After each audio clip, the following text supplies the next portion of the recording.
Hi,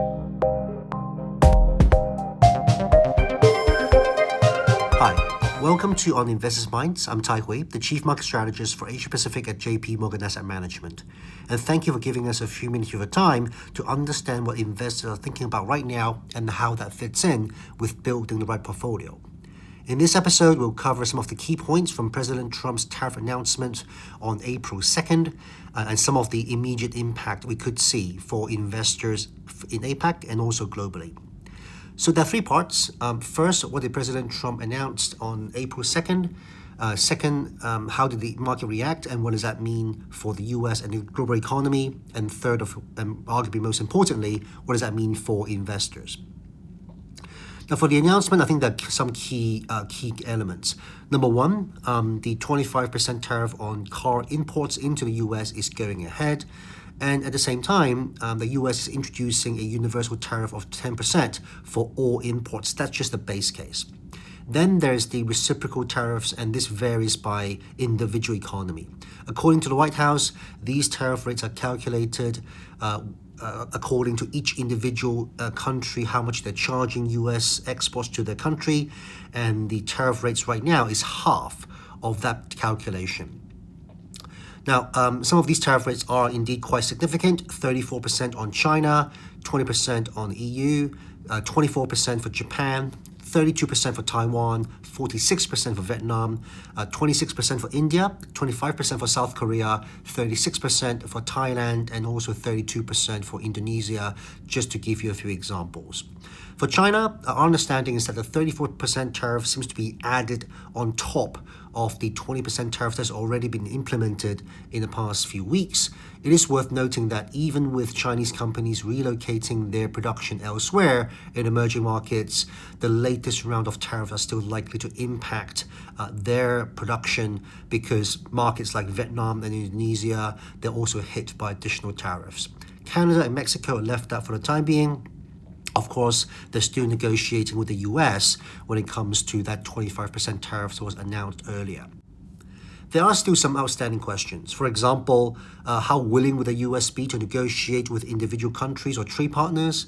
President Trump did mention, of course, his desire to bring back manufacturing to the US. And secondly, the potential revenue impact, the positive revenue impact from higher tariffs. So in that sense, I think the negotiations is going to be quite tough. And secondly, of course, is the potential reaction from trade partners, especially from the likes of the EU, China, and Japan, but also for some other economies such as South Korea, which the US does have a free trade agreement with. Now, the immediate market reaction is understandably quite negative. At the time of recording, S&P 500 futures were down almost 2%, and NASDAQ also down over 2% after the announcement.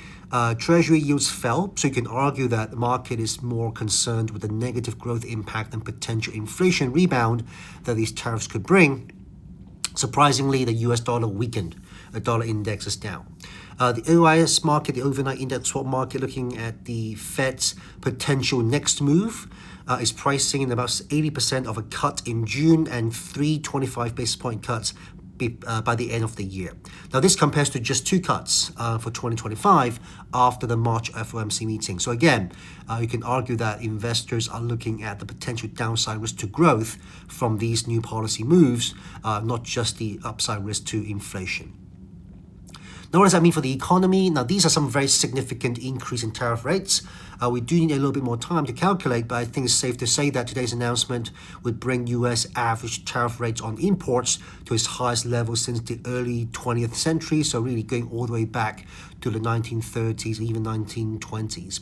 Now, if these tariffs are not quickly reversed, I do think that it will have an impact, a material impact, on raising inflation in the U.S., since U.S. manufacturing cannot build up capacity quick enough to offset these more expensive imports. And of course, the supply chain will struggle to absorb this impact and need to pass on some of that costs to consumers. For example, it's hard to see advanced semiconductor manufacturers in Taiwan be willing to bear the cost of tariffs when there's no real alternatives or substitutes at this point for their cutting-edge products.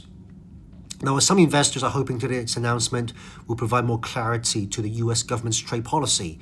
The scale of the increase could still raise concerns on a downside risk to growth because US consumers will have to cut back if they do face more expensive imports, while businesses could also be looking to delay their capex spending or decisions as they wait and see the full impact from these tariffs on the economy. And of course, the uncertainties, the retaliation from trade partners in the coming days and weeks ahead.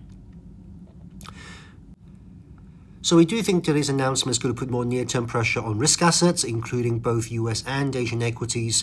For now, it seems like the fear for weaker growth is outpacing the fear for high inflation. This means that government bonds could see some safe haven flows. However, I think there are several other areas that investors can look out for. Number one, some economies are facing a smaller tariff increase. For example, Australia, the UK, Brazil, and Singapore only 10%. And they could be viewed in a more favorable light, at least for the time being. Secondly, we mentioned before that tariffs typically impact on goods and less so on services. While we do recognize the indirect economic impact from tariffs impacting on everyone, some companies, especially in services such as financials, healthcare, consumer services, could be under less pressure on their profit margin despite the higher import costs. Number three, really just think about global equities at this point. Despite the 34% tariffs on China, Hong Kong and Chinese markets have shown quite a bit of resilience since President Trump came into the office. This partly due to the potential stimulus from Beijing, and frankly, today's announcement could invite Beijing and the government and the central bank to introduce even more policy support for the economy. And of course, the onshore AI development since earlier this year could still be driving corporate earnings in the medium term. Now, in Europe, you can argue something similar is happening with European equities as European governments are looking into investing more on their own national defense. Germany is a great example with a significant step up in fiscal spending in the medium to longer term, and that has already boosted European equities. Overall, this policy announcement is likely to dampen risk appetite in the near term as it does challenge global growth. We do see a diversified portfolio of global stocks and bonds to be helpful in navigating this volatile period.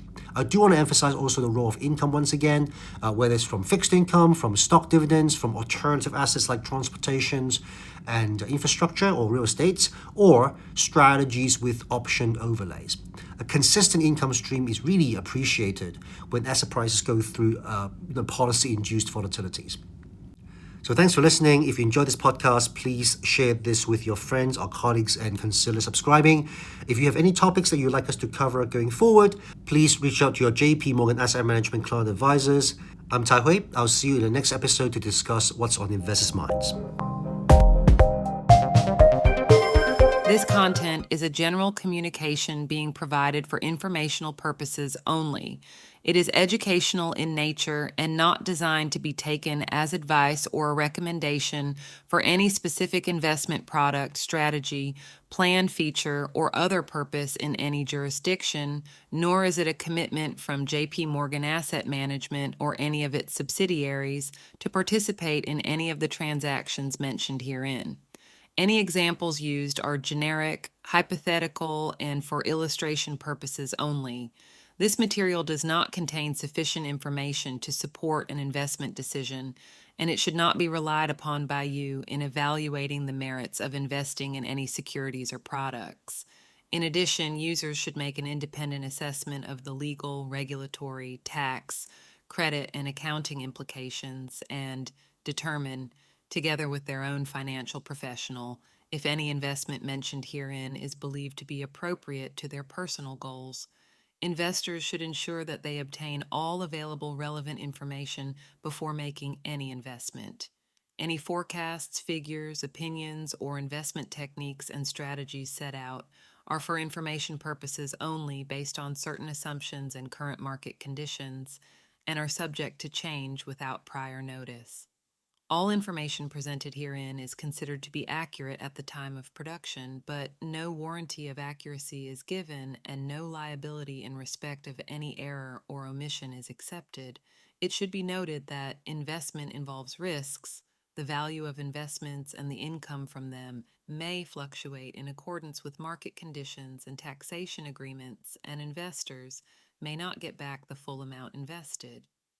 Both past performance and yields are not reliable indicators of current and future results.